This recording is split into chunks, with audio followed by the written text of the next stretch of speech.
Gente, eu sou o pastor Ciro, da Igreja Batista Leandro. Eu recebi aqui no Ministério Homens Corajosos, dia 29 do 11. Quero dizer a vocês que esse seminário foi um divisor de águas para a minha vida e para a vida daqueles que participaram.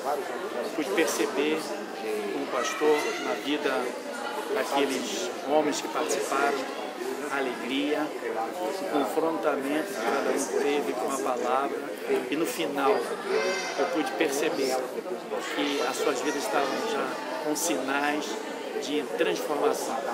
Eu quero incentivar a todos vocês que tiveram o privilégio de ser convidado para participar desse seminário. Olha, não pense duas vezes. Coloque seu nome, participe.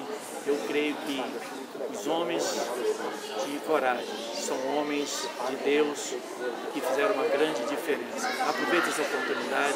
Eu creio que a sua vida vai mudar completamente depois desse seminário.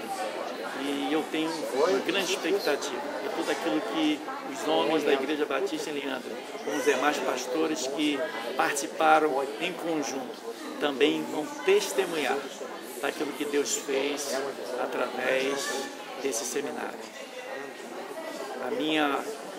A minha palavra de incentivo é que você, ao ser convidado, imediatamente atende, porque Deus vai tocar no seu coração, vai fazer uma grande obra na sua vida, e a sua vida, depois desse seminário, será uma vida totalmente diferente.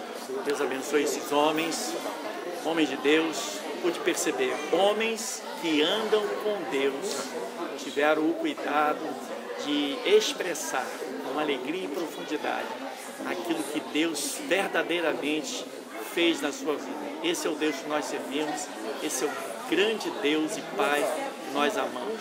Deus abençoe vocês no ministério Homens Corajosos. Um abraço, Deus abençoe a todos.